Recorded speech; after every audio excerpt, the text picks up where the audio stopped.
సమస్యలన్నీ ఎందుకుంటాయి అసలు? దయచేసి ఇప్పుడు 2-3 సార్లు చెప్పాం, మళ్ళీ చెప్తే మాకు కూడా మంచిగా ఉండదు.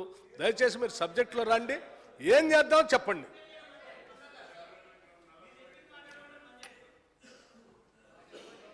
కేటీ రామారావు గారు. అధ్యక్ష, వారు ఇంత ఆవేశం ఎందుకు పడ్డారో బట్టి గారు మామూలుగా అయితే ఆవేశం రాదు ఆయనకి, ఇది ఎందుకు బాగా ఆవేశపడుతున్నారు బట్టన్న? నేను వారికి ఒకటే అధ్యక్ష, వాళ్ళేమో సింగరేణి బొగ్గుగన్ల ఆక్షన్ పెడతామని వాళ్ళు పిలుస్తారు, వీరేమో పోయి వేదిక పంచుకుంటారు. ఆ మాట నేను ప్రస్తావిస్తే వారికి కోపం వస్తుంది. ముఖ్యమంత్రి గారు స్వయంగా అదానికి ఇస్తా అని చెప్తారు. ఎలక్ట్రిసిటీ డిపార్ట్మెంట్ మీరు చూస్తున్నారు బట్టి గారు, మీరు తెలుసుకోండి. మీ సదర్న్ డిస్కమ్ ఏదైతే ఉందో, ఎస్పీడీసీఎల్ ఏదైతే ఉందో పిలుచుకోండి. మన ఓల్డ్ సిటీలో గొడవలు అయినాయా లేవా, బిల్లు కనెక్షన్కి పోతే అదానీ మనుషులు వచ్చినారని చెప్పి ఇంటెలిజెన్స్ రిపోర్ట్ ముఖ్యమంత్రి గారికి రోజు వస్తుంది. తెలుసుకోండి, గొడవలు అవుతున్నాయా లేవో తెలుసుకోండి. ఓల్డ్ సిటీ శాసనసభ్యులతో మీటింగ్ పెట్టండి, వారి భయాలు తప్పని చెప్పండి. అంతేగాని మా మీద ఎదురుదాడి చేస్తే ఏమొస్తుంది? అయ్యా, ఇప్పుడు మేము ఏమన్నా తప్పులు చేసింటే, పొరపాట్లు చేసింటే దానికే కదా మమ్మల్ని శిక్షించి ఇక్కడ కూర్చోబెట్టారు. ఇప్పుడు మీరు సరిగ్గా చేయండి. మేమేమంటున్నాము, డిస్కామ్లు ప్రైవేటీకరణ చెయ్యము అని కుండబద్దలు కొడుతూ ముఖ్యమంత్రి గారు మీరు స్టేట్మెంట్ ఇవ్వండి. అదానికి అప్పచెప్పము అని స్టేట్మెంట్ ఇవ్వండి. అదానికి బెదరము అని స్టేట్మెంట్ ఇవ్వండి. అది ఎందుకు మాట్లాడట్లేదు మీరు? ఎందుకు భయపడుతున్నారు? ఎవరి కోసం భయపడుతున్నారు? మళ్ళీ ఎదురుదాడి ఎందుకు దాని మీద? దయచేసి నేను మిమ్మల్ని కోరేది ఒకటే, మేము ఆనాడైనా ఈనాడైనా పబ్లిక్ సెక్టర్ అండర్టేకింగ్స్ విషయంలో we have abundant clarity. Hyderabad metro విషయంలో కూడా ఇవాళ ముఖ్యమంత్రి గారే మున్సిపల్ డిపార్ట్మెంట్ చూస్తున్నారు. హైదరాబాద్ మెట్రో విషయంలో కూడా కేంద్ర ప్రభుత్వ సహకారాన్ని అడిగినాం, ఎన్నడూ రాకపోయినా మేము ఆగలేదు. మేము దాదాపుగా 415 కిలోమీటర్ల మెట్రో ఎక్స్పాన్షన్ ప్లాన్ చేశాం. ఎయిర్పోర్ట్ ఎక్స్ప్రెస్ది నిజానికి టెండర్ కూడా ఫైనల్ చేశాం. సరే, వారు రద్దు చేశారు, వారి ఇష్టం. ప్రభుత్వం వారిది, వారి ఇష్టం. ప్రజలు అల్టిమేట్గా వారు సమాధానం చెప్తారు.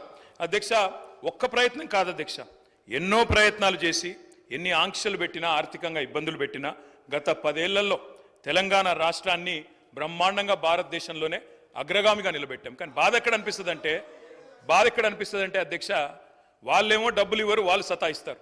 మీరేమో ఇవాళ రాష్ట్రంలో పదవుల్లో కూర్చొని ముఖ్యమంత్రిగా మంత్రిగా ఉండి రాష్ట్రం మీద నిందలేసే విధంగా మాట్లాడితే అప్పు ఎక్కడ పుడుతుంది? కొత్త పెట్టుబడులు ఎక్కడి నుంచి వస్తాయి అధ్యక్ష? బ్రహ్మాండంగా ఉన్న రాష్ట్రాన్ని దివాలా తీసింది, ఇన్ని వేల కోట్ల అప్పు, ఇంత కడుతున్నా అంత కడుతున్నా అని స్వయంగా ప్రభుత్వ పెద్దలే మాట్లాడితే రేపు ఎవరైనా వస్తారా అధ్యక్ష మన దగ్గరికి?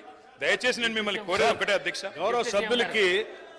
గౌరవ సభ్యులకి కేంద్ర ప్రభుత్వం, భారతీయ జనతా పార్టీ నాయకత్వంలో కేంద్ర ప్రభుత్వం నిన్న ప్రవేశపెట్టినటువంటి బడ్జెట్లో ఈ రాష్ట్రానికి చేసినటువంటి అన్యాయం గురించి మాట్లాడటానికి సిద్ధంగా లేరు. వారు దాని గురించి మాట్లాడితే కేంద్ర ప్రభుత్వానికి ఎక్కడ కోపం వస్తుందో, లేకపోతే భారతీయ జనతా పార్టీకి ఎక్కడ కోపం వస్తుందో అని అసలు అంశాన్ని పక్కన పెట్టి ఆవు కథలాగా మళ్ళీ మొదటికి వచ్చి ఈ చర్చ వదిలిపెట్టి మిగతా అన్ని మాట్లాడుతూ ఉన్నారు. ఎన్నిసార్లు అధ్యక్ష నేను విజ్ఞప్తి చేసిందో? 3 సార్లు విజ్ఞప్తి చేశాను. అయ్యా, చర్చకి రండి, ఈ సబ్జెక్టు మీద మాట్లాడండి. నేను ఇదంతా వదిలేసి మళ్ళీ గతంలో చిన్నప్పుడు వినేవాళ్ళు ఆవు కథలా, ఏదొచ్చినా మళ్ళీ ఆవుకి 4 కాళ్ళు ఉండు, తోక ఉండు అన్నట్టు మళ్ళీ ఆ 10 ఏళ్ళదే చెప్తున్నారు తప్ప దీని మీద మాత్రం మాట్లాడటానికి ఇష్టపడట్లేదు. దయచేసి సార్, నేను మీ ద్వారా మరొక్కసారి వారిని విజ్ఞప్తి చేస్తాను, దయచేసి ఈ సబ్జెక్టు మీద మీకు నిజంగా రాష్ట్ర ప్రయోజనాలపైన ఏమాత్రం ప్రేమ ఉన్నా, రాజకీయ ప్రయోజనాలు కాదు మాకు, రాష్ట్ర ప్రయోజనాలే మాకు ముఖ్యమైనవి. భారతీయ జనతా పార్టీతో మేము అంటగాగట్లేదు, మాకు వాళ్ళకి ఎటువంటి అండర్స్టాండింగ్ లేదు, చీకటి ఒప్పందం లేదు. రాష్ట్ర ప్రయోజనాలే మాకు ముఖ్యం. బడ్జెట్లో వాళ్ళు చేసినటువంటిది అన్యాయాన్ని ఎండగడతాం. సభ ఏ తీర్మానం చేసినా మేము సిద్ధంగా ఉంటామని చెప్తా అంటేనేమో చెప్పండి. లేదు వాళ్ళు చేసింది కరెక్టే, వాళ్ళతో పాటు మా పార్టీని కూడా అందులో విలీనం చేస్తాం, మేము అంత కరెక్ట్ చేసామని మీరు ముందు పోదామని చెప్పి దాని మీద మాట్లాడకుండా పాత కథని ఆవు కథని చెప్తా అంటే గౌరవ సభాపతి గారిని కోరుతాను, ఇంకో సభ్యులైనా మాట్లాడించండి, కనీసం రాష్ట్రానికి న్యాయమైన జరుగుతుంది. అధ్యక్ష, కేటీ రామారావు గారు కన్క్లూడ్ చేయండి, సబ్జెక్టే మాట్లాడండి. ఎందుకు సార్ భయం అవుతుందా? వాళ్ళకు భయం అవుతుందా? అదాని గురించి మాట్లాడితే భయం అవుతుందా? ఎవరి గురించి మాట్లాడితే భయం అవుతుందా? అంతగానం ఎందుకు భయపడుతున్నారు సార్? కంక్లూడ్ ఎందుకు చేయాలి సార్? ఇంత ఇంపార్టెంట్ సబ్జెక్టు ఎంతమంది డిస్టర్బ్ చేస్తారు? ఎంతమంది డిస్టర్బ్ చేస్తారు? మినిస్టర్ విషయంలో మళ్ళా వేరే రూపంలో రండి, సమాధానం చెప్తాం. అధ్యక్ష నిజంగా వారి వ్యవహారం చూస్తూ ఉంటే ఇంకా ప్రతిపక్షంలో ఉన్నట్టే ఉంది అధ్యక్ష. నాకైతే ఆ గొంతులు దించుకోవడాలు, ఆగమాగం లేచి మాట్లాడు. ముఖ్యమంత్రి గారు చాలా సంయమనంతో ఉండాలి, వారే రన్నింగ్ కామెంటరీ చేస్తున్నారు. నేను వారికి ఒకటే చెప్తా ఉన్నా అధ్యక్ష, వారు ఓన్లీ బడ్జెట్ కన్ఫైన్ అయ్యి మాట్లాడమని వారే అంటారు. ఏదో చీకటి ఒప్పందాలని ముఖ్యమంత్రి గారు మాట్లాడతారు, విలీనాలని ఉప ముఖ్యమంత్రి గారు మాట్లాడతారు. మీ ఇద్దరికి నేను స్పష్టంగా చెప్తా ఉన్నా, ఈ వేదిక ద్వారా చెప్తా ఉన్నా, ఎలాంటి చీకటి ఒప్పందాలు చేసుకోవాల్సిన దౌర్భాగ్యం మాకు లేదు. ముమ్మాటికి తెలంగాణ ప్రజల పక్షాన బ్రహ్మాండంగా ఇక్కడే ఉంటాం, గొంతు విప్పుతాం, మిమ్మల్ని అడుగడుగున ఎండగడతాం. 6 గ్యారంటీలు ఏవైతే ఇవాళ కేంద్ర బడ్జెట్ మీద లేకపోతే కేసీఆర్ ప్రభుత్వం మీద నెపం వేసి తప్పించుకోవాలని మీరు ఏదైతే ఇవాళ ఒక డ్రామా చేస్తున్నారో తప్పకుండా దీన్ని ఎండగడతామని మాట కూడా విజ్ఞప్తి చేస్తాం. వదిలిపెట్టం, 6 గ్యారంటీలు అమలయ్యేదాకా వదిలిపెట్టం. ప్రజల తరపున అడుగుతూనే ఉంటాం, కడుగుతూనే ఉంటాం. ఆ విషయంలో మీరెట్టి పరిస్థితుల్లో ఆలోచన కూడా చేయాల్సిన అవసరం లేదు. అధ్యక్ష, కేంద్రం ఇయ్యలేదు అని చెప్పి మేము ఆగలే. భారతదేశంలోనే లార్జ్ స్టేట్స్ లో 2014లో 12వ స్థానంలో ఉండే తలసరి ఆదాయంలో తెలంగాణ. కేంద్రం ఇయ్యకపోతే మేము ఆగలే, పని చేసుకుంటూ పోయినాం. నెంబర్ 1 స్టేట్ చేసినాం తలసరి ఆదాయంలో. రిజర్వ్ బ్యాంక్ లెక్క ఇది. అధ్యక్ష, జిఎస్డిపి పెరుగుదలలో మన రాష్ట్రాన్ని మనమే తిట్టుకుంటే బయట ఒక దమ్మిడి కూడా పుట్టదు. మీకు అది ఆలోచించుకోండి.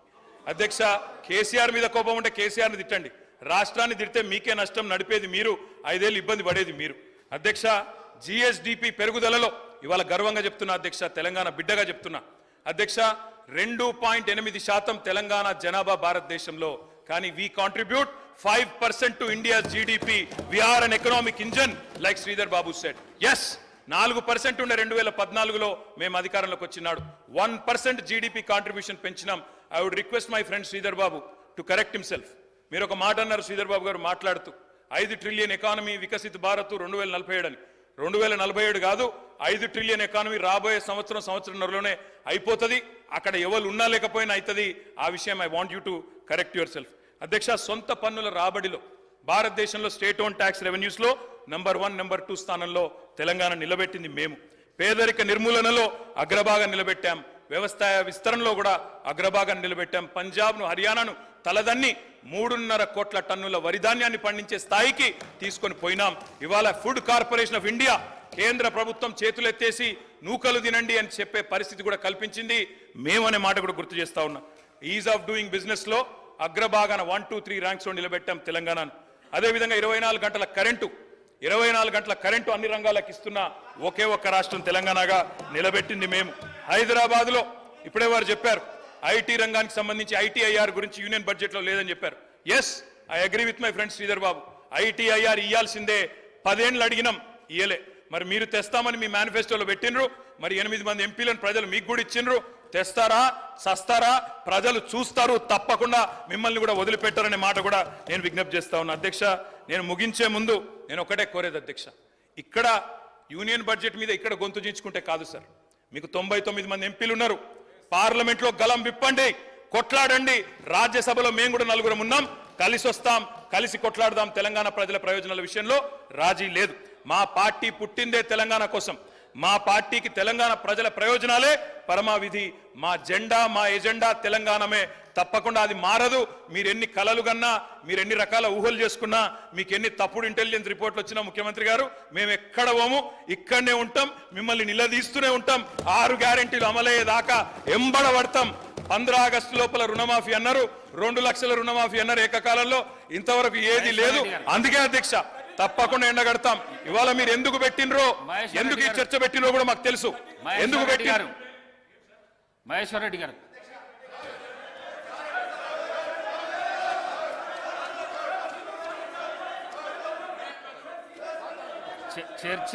చర్చ ఏం జరుగుతున్నది? చర్చ ఏం చేయాలి? గవర్నమెంట్ మీద దుమ్మెత్తిపోయేనికి చర్చనా, లేకుంటే బడ్జెట్ మీద చర్చనా? బడ్జెట్ మీద మాట్లాడండి, బడ్జెట్ మీద మాట్లాడండి, బడ్జెట్ మీద మాట్లాడండి సార్. మీరు అవకాశం దొరికింది. చాలా ఆశ్చర్యంగా ఉంది, ఇది చాలా ఆశ్చర్యంగా ఉంది. మీరు first of all union budget లో మీకు మంచి అవకాశం దొరికింది మాట్లాడడానికి. బడ్జెట్ నిన్న పెట్టిన బడ్జెట్ మీద చర్చ జరగాలి. దాన్ని విడిచిపెట్టేసి మీ 10 సంవత్సరాల చరిత్రను చెప్తే ఎట్లా సార్? మీరు దానికి మళ్ళొకసారి అవకాశం ఇస్తా నేను, మీరు మాట్లాడుతురు. అదాని, అంబానీ చర్చ 10 సంవత్సరాలు అది మొత్తం చెప్తురు. తప్పకుండా చెప్తాం సార్. చెప్తురు. గుజరాత్ మోడల్ చెప్తాం, చోటే బాయ్ బడే బాయ్ చెప్తాం, అదాని గురించి చెప్తాం, అన్ని చెప్తాం. కానీ అధ్యక్ష, మా నిబద్ధతను ప్రశ్నించినప్పుడు, అడ్డగోలుగా ముఖ్యమంత్రి గారు మాట్లాడినప్పుడు తప్పకుండా సమాధానం చెప్పాల్సిన బాధ్యత మా మీద ఉంటుంది. వారు సబ్జెక్టులో ఉంటే మేము కూడా సబ్జెక్టులు ఉంటాం, వారు దాటితే మేము కూడా దాటాలి కదా సార్. అధ్యక్ష, ఒకటి మాత్రం వాస్తవం, మీరు చాలా గొప్పగా చెప్పినారు యూనియన్ బడ్జెట్ మీద రాష్ట్ర ప్రభుత్వం చర్చ. ఎక్కడ జరగాలి సార్ చర్చ ఇది? కేంద్ర ప్రభుత్వంలో, కేంద్రంలో, పార్లమెంట్లో. అక్కడ కాంగ్రెస్ ఎంపీలు గొంతిప్పాలి, కొట్లాడాలి. ఇవాళ లోక్సభలో లేరు, మాకు లేరు ఎంపీలు, వాళ్ళకున్నారు. నిన్న పంజాబ్ ఎంపీలేమో రోడ్డు ఎక్కింది సార్. అక్కడ కేంద్రంలో బడ్జెట్ పెట్టగానే అన్యాయం జరగగానే పంజాబ్ ఎంపీలు రోడ్డు ఎక్కి కొట్లాడింది. ఇవాళ మీరు ఇక్కడ ఎందుకు పెట్టినో మాకు తెలియదా? అక్కడ ఒక్క పైసా రాలేదు కాబట్టి, 21 ట్రిప్పులు వేస్ట్ అయినాయి కాబట్టి, విమానం ఖర్చులు వేస్ట్ అయినాయి కాబట్టి, ముఖం చెల్లక ప్రజల్లో ఏం సమాధానం చెప్పుకోవాలో తెలవక ఈరోజు ఇక్కడ చర్చ పెట్టి ఒక ప్రహసనంలాగా చేస్తున్నారన్న విషయం మాకు తెలియదా సార్? ప్రజలకు తెలియదా? మేము అనేది ఒకటే సార్, ఇవాళ బడే బాయ్ చోటే బాయ్ అని అన్నదమ్ముల అనుబంధం పండిస్తే ఏమొచ్చింది సార్ రాష్ట్రానికి? మేము చెప్పింది అదే కదా, మొదటి నుంచి చెప్తుంది అదే కదా. దయచేసి నేను గౌరవ ప్రభుత్వాన్ని కోరుతా ఉన్నా, మీరు ఏ రకంగా దీన్ని ముందుకు తీసుకొని పోదామంటే మన రాష్ట్రానికి జరుగుతున్న అన్యాయం విషయంలో మేము తప్పకుండా మీకు అండగా నిలబడతాం, మేము మీతో కలిసి వస్తాం. మీరు గతంలో రాలేదు, మీరు పార్లమెంట్లో ఆనాడు తెలంగాణకు అనుకూలంగా మాట్లాడలేదు. ఇక్కడ రాజ్భవన్ అడ్డం పెట్టుకుని మమ్మల్ని ఇబ్బంది పెడితే మీరు వాళ్ళకు అండగా నిలబడ్డారు తప్ప తెలంగాణ రాష్ట్రానికి, తెలంగాణ ప్రజల ప్రయోజనాలకు అండగా మీరు పని చేయలేదు. కానీ మేము అట్లా చెయ్యం. 100కు 100% తప్పకుండా తెలంగాణ ప్రజల ప్రయోజనాలే పరమావిధిగా మేము నిలబడతాం. భవిష్యత్తులో కూడా 4 కోట్ల ప్రజల తరపునే కొట్లాడతామని చెప్పి మళ్ళొక్కసారి విజ్ఞప్తి చేస్తూ ఈ అవకాశం ఇచ్చినందుకు తమరికి ధన్యవాదాలు. జై తెలంగాణ. గౌరవ ముఖ్యమంత్రి గారు. స్పీకర్ సార్, ఒక మంచి ఉద్దేశంతో